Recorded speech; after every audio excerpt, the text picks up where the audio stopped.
میر صاحب، یہ مطالبات اور مذاکراتی ٹیم کی ملاقات کافی پرولونگ ہو گیا معاملہ، جس پہ حکومت نے وعدہ بھی کیا تھا ملاقات کروائیں گے، پھر اس کے بعد بیرسٹر گوہر صاحب نے بھی ایک سٹیٹمنٹ دی۔ ملاقات نہ ہونے سے جو صاحبزادہ حامد رضا صاحب کہہ رہے ہیں کہ اگر یہ تیسری نشست ملاقات کے بغیر ہوئی تو پھر چوتھی نہیں ہوگی۔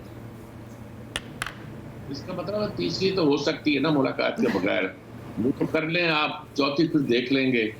تو یہ صرف بیانات ہیں، کہنے کا مطلب یہ ہے کہ بیانات ہیں اور عارضی سی صورتحال ہے۔ اس صورتحال میں ملاقات کل نہیں ہوئی، کل دن نہیں تھا، کل تو کوئی پہنچا ہی نہیں ہے۔ پرسوں کا دن انہوں نے ملاقات کے لیے رکھا ہوا تھا، اور آدھے کہتے ہیں کہ ملاقات کے لیے کوئی بھی نہیں پہنچا، آدھے کہتے ہیں ملاقات کرائی نہیں گئی، آدھے کہتے ہیں کہ ملاقات کے بارے میں حکومت جو کوئی سیریس نہیں ہے، کچھ کہتے ہیں کہ عمران نے ایک ٹویٹ دے دیا تھا جس میں بہت سخت لہجہ اختیار کیا تھا، اس لیے ملاقات نہیں ہو سکی۔ لیکن باقی لوگوں کا خیال ہے کہ اس کے باوجود بھی ملاقات ہوگی، اس میں کوئی خرابی نہیں ہے۔ اور ملاقات، اب یہ بھی کہا گیا کہ ملاقات کا وعدہ تو ایاز صادق نے کیا تھا، اور ایاز صادق تو ملک میں نہیں تھے، وہ ملک میں باہر ہونے کی وجہ سے ملاقات نہیں ہوئی۔ تو ہر طرح کی باتیں ہر طرف سے کہی جا رہے ہیں، ادھر سے بھی ادھر سے بھی طرح طرح کی باتیں کی جا رہی ہیں۔ یہ ایک ملاقاتوں میں صورتحال کو کنفیوز کرنے کا طریقہ ہوا کرتا ہے، جس میں سے کوئی ایک ایسا نقشہ نکالنا مقصود ہوتا ہے جو ان کے حسب حال ہو۔ یہی صورتحال اب ہو رہی ہے، کوئی کہتا ہے ملاقات ہو رہی ہے، کوئی کہتا ہے نہیں ہو رہی ہے، اور ملاقات سے اب یہ بھی مراد یہ جا رہا ہے کہ ملاقات جیل میں نہیں ہو رہی۔ اب کہتے ہیں جیل میں ملاقات کراؤ، کھلے میدان میں کراؤ، تم قریب قریب بٹھا دیتے ہو، ہم کانا پوسی نہیں کر سکتے، کوئی ایسی بات نہیں کر سکتے جو ہم دل کی بات ایک دوسرے تک کنوے کرنا چاہتے ہیں وہ نہیں ادا کر سکتے۔ تو یہ ساری باتیں جو ہے کرنے کا مقصد صرف ہے اس کے صورتحال کو کنفیوز کیا جائے، اور کچھ نہیں ہے۔ ملاقات ہو بھی جائے گی، اور اس کے بعد یہ جو عام گفتگو جاری ہے یہ بھی جاری رہے گی۔ اس کے بعد مطالبات کتنے مانے جاتے ہیں کتنے نہیں مانے جاتے، یہ تو مطالبات انہوں نے دو کر دیے، کہہ دیے صاف لفظوں میں کہہ دیا کہ ہم دو بات باقی دستبردار ہوتے ہیں، ایک یہ کہ ہمارے لوگ چھوڑو، ایک یہ ہے کمیشن قائم کرو۔ اب کمیشن قائم ہوتا ہے کہ نہیں ہوتا ہے، لوگ چھوڑے جاتے ہیں کہ نہیں چھوڑے جاتے، اتنی سی بات رہ گئی ہے، اور یہ بات آپ کو آج یا کل میں نظر آئے گی کہ آگے بڑھتی ہوئی ہے۔ جوڈیشل معاملات میں بھی بات آپ دیکھتے ہیں کہ کچھ اونچ نیچ ہو رہی ہے، لوگوں کو چھوڑا جا رہا ہے، بہت لوگ جو گرفتار ہوئے تھے ان کی بیل ہو رہی ہے، اور یہ کوشش کی جا رہی ہے کہ کیس جو ہے فوجی عدالت میں چلے۔ اس طرح کی بہت سی باتیں آ رہی ہیں۔ تو یہ ساری صورتحال دونوں طرف سے گفتگو کو کنفیوز کرنے کے لیے پیدا کی جاتی ہے، لیکن ایک طرح کی انڈرسٹینڈنگ بھی ہوتی رہتی ہے جو ہو رہی ہے، بس یہی سمجھا جا سکتا ہے۔ اچھا، مطلب یہ آپ کے مطابق کہ یہ انڈرسٹینڈنگ ہو رہی ہے بیک ڈور پہ، اسی لیے یہ کنفیوژن کریٹ کی جا رہی ہے، کیونکہ ہم نہیں، میں کہتی ہوں عوام کا لفظ استعمال کر لیتی ہوں، کیونکہ عوام تو بڑی کنفیوز ہے کہ جی ایک طرف مذاکرات کی بات کر رہے ہیں، دوسری طرف نان سیریس بھی ہیں، پھر نان سیریس ایک بندہ کہتا ہے کہ جی ایک پارٹی کہتی ہے یہ مذاکرات کے لیے سیریس نہیں ہے، دوسرا کہتا ہے ہم سیریس ہیں لیکن ہماری ملاقات نہیں ہو رہی۔ تو یہ کنفیوژن صرف عوام کے لیے، آپ کے اور میرے لیے تو نہیں ہے پھر؟ لیکن ہم نے اس ملک کے بے شمار ملاقاتیں دیکھی ہوئی ہیں، ہر ملاقات کے زمانے میں یہی ہوتا ہے، ایک گروپ کہتا ہے ہو رہی ہے، ایک کہتا ہے نہیں ہو رہا ہے، ایک کہتا ہے کہ کوئی ضرورت نہیں ہے اس کی، دوسرا کہتا ہے کہ صاحب نہیں ہم تو بہت سیریس سے ملاقات کرنے میں۔ اس قسم کے معاملات ملاقات کے دوران چلا کرتے ہیں اور اب چل رہے ہیں، لیکن جہاں تک یہ خیال ہے کہ یہ گفتگو نہیں ہوگی، یہ نہ الزام حکومت اپنے ساتھ لینا چاہتی ہے، نہ مخالف اپنے ساتھ لینا چاہتی ہے۔ دونوں گفتگو کریں گے، کس حد تک کریں گے، کتنا آگے بڑھیں گے، کتنی ایک دوسرے کو مراد دیں گے، لیکن دونوں اپنے اپنے پوائنٹ آف ویو سے پیچھے بھی ہٹیں گے، ایک دوسرے کو مراد بھی دیں گے، اور ان کی نتیجے کے طور پر کچھ ملاقات کا نقشہ بھی پیدا ہوتا دکھائی دے گا۔ کہاں جا کے رکتی ہے، کہاں جا کے معاملہ نہیں بنتا، یہ ابھی کچھ وقت کی بات ہے، ابھی ہمیں کچھ دیر سے تماشا دیکھنا پڑے گا۔ ٹھیک ہو گیا, کچھ دیر یہ تماشا دیکھنا پڑے گا. میر صاحب, ایک طرف سلمان اکرم راجہ صاحب ہیں, ایک طرف شیر افضل مروت صاحب ہیں. سلمان اکرم راجہ صاحب کہتے ہیں پارٹی میں شیر افضل مروت صاحب کی بات کو کوئی بات پارٹی کی بات نہیں سمجھتا. انہوں نے کہا میں جب جاؤں گا تو میں خان صاحب کو آپ کی یہ بات بتاؤں گا.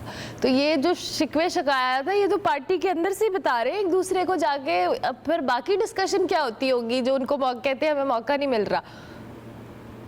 ویسے یہ پارٹی کم ہے, گروہ زیادہ ہے. ہر آدمی کوئی اب آیا ہے, کوئی کل آیا تھا, کسی کا پوائنٹ آف ویو کچھ ہے, کسی کا کچھ ہے. ہر ایک اس بات کا محتاج ہے کہ اپنے قائد کو بنا کر کوئی پوائنٹ آف ویو اختیار کرے, اور ہر بات جو ہے وہ یہ سمجھتا ہے کہ عقل کل اسی کے پاس ہے. اب سلمان اکرم راجہ جو بڑے وکیل ہیں, قانون دان ہیں, ان کے خیال میں جو بات کر رہے ہیں وہ بہت سلیقے سے کر رہے ہیں, اور ان کے سلیقے سے کی ہوئی بات جو ہے جب قائد کو بتائی جائے گی, عمران کو بتائی جائے گی تو مان دیں گے. شیر افضل مروت کہتے ہیں کہ بھائی اصل پرانا آدمی تو میں ہوں, یہ تو جمع 8 دن کی پیدائش ہے, ان کو کیا پتا صورتحال کیا ہے, یہ تو سیاست کو سمجھتے نہیں. وکیل اچھے ہوں گے. اور انہوں نے تو یہ بھی الزام لگایا کہ یہ وکیل جتنی فیسیں لیتے ہیں چھوٹے چھوٹے مقدمات کی دی انہوں نے فیسیں انہی معاملات پہ, یعنی کہ پی ٹی آئی کے معاملے پہ وہ نہیں دینی چاہیے تھی. تو گویا ایک طرح کی لڑائی جو ہے ودن پارٹی بھی ایگزسٹ کرتی ہے کہ وکیلوں کا ایک گروپ ہے جس کو عمران نے آگے کیا ہے, دوسری طرف بڑبولوں کا کچھ گروپ ہے جو سیاست کو زندہ کیا ہو گیا.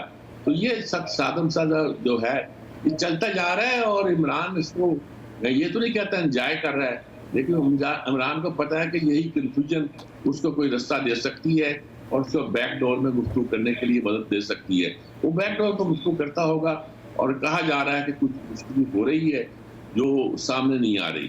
رانا صلاح اللہ صاحب نے تو کہا ہے کہ اگر بات کر رہے ہیں تو محسن نقوی صاحب کریں, ہمیں اس بارے میں علم نہیں ہے. وہ انہوں نے فکر بازی کی ہوگی نا کہ حکومت کے بہاف پر اگر محسن نقوی سے بات کرتا ہے تو محسن نقوی حکومت نہیں ہے, بلکہ وہ وہی ہے, اشارہ کیا ہوگا وہ والے, اور وہ ان کا نمائندہ ہے گویا. تو ان سے بات کر رہے ہو تو ان سے کوئی مسئلہ نکل رہا ہو تو پتہ نہیں ہے, حکومت کا یہ پوائنٹ آف ویو نہیں ہے. رانا ثناء اللہ بھی سچ کہتے ہیں, لیکن یہ سارے ضرب تقسیم ہوگی تو کوئی رستہ دکھائی دیتا ہے. اور رستہ اگر کوئی اس طرح کا ہے کہ عمران کو چھوڑ دیا جائے اور فوراً ہی اس کو اقتدار دے دیا جائے یا اس کو وزیر اعظم بنا دیا جائے, تو یہ ہوتا دکھائی دیتا نہیں ہے. اور اس سے کم کیا گنجائش ہے؟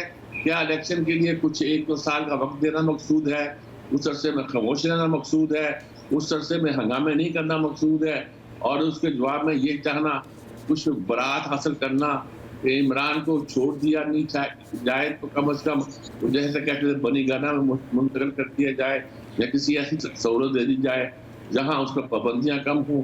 تو یہ ایک دوسری بات بنتی ہے. لیکن بہرحال فی الحال یہ سوچنا کہ عمران کو غیر معمولی رعایت دی جائے گی, یا اس کو اقتدار کی مسئلہ اٹھا دیا جائے گا, یا امریکہ بہادر آئے گا اور ٹرمپ جو ہے علم اٹھا کر اعلان کرے گا کہ اس بندے کو چھوڑ دیا جائے اور حکومت پاکستان ان کو چھوڑنے میں مجبور ہو جائے گی, تو ایسا دکھائی نہیں دیتا. ایسا دکھائی نہیں دیتا. اچھا میر صاحب, پیپلز پارٹی اور مسلم لیگ نون یہ معاملہ تھوڑا بڑھ گیا ہے. اب پاور شیئرنگ والا ایشو ہے. اب سٹیٹمنٹس پہلے 1-2 آتی تھیں, اب روزانہ کی بنیاد پر آ رہی ہیں بیانات. میں اگری کروں گی کیونکہ آپ جیسے بہت سارے سینئر صحافی اور سیاستدان جنہوں نے اس سیاست کو دیکھا ہے اور سمجھا ہے, وہ یہ بتاتے ہیں کہ جی یہ بیانات ہر وقت چلتے رہتے ہیں. لیکن میر صاحب یہ جو بیانات ہیں یہ ظاہر ہے اس وقت کرٹیکل صورتحال تو حکومت کی بھی ہے اور پیپلز پارٹی بھی اس میں اہم سٹیک ہولڈر تو ہے. اگر وہ بیک آؤٹ کرتی ہے تو مسلم لیگ نون کے لیے تو مشکلات ہوں گی نمبرز کے حوالے سے بھی. دیکھیے, ایک تو یہ گڈ گائز بیڈ گائز کا معاملہ ہے پرانے والا. اس وقت تو ایک خاندان کے اندر تھا کہ نواز شریف اور شہباز شریف کھیل لیتے تھے کہ وہ ذرا مزاحمت کے قائل تھے, وہ مدافعت کرنا چاہتے تھے, وہ ڈنڈا چلانا چاہتے تھے, وہ مل کے چلنا چاہتے تھے. یہی ایک تاثر ملتا تھا. سیاست مشین کی چاہتے ہو کہ مین کی چاہتے ہو, اس طرح کی باتیں ہوتی تھی. اب اس میں ایک طرف زرداری صاحب ہیں, وہ برنج بن کے رہنا چاہتے ہیں, اور دوسری طرف بلاول ہیں جو کہتے ہیں ہمارے بات مانی نہیں گئی, ہمارے طالبات مانے نہیں گئے, ان کو ہم منائیں گے, ان کو ماننا پڑے گا, حکومت یہ ایسی نہیں ہوتی. اب قصہ یہ ہے کہ بلاول کا لہجہ جو ہے نا وہ تو بالکل ابھی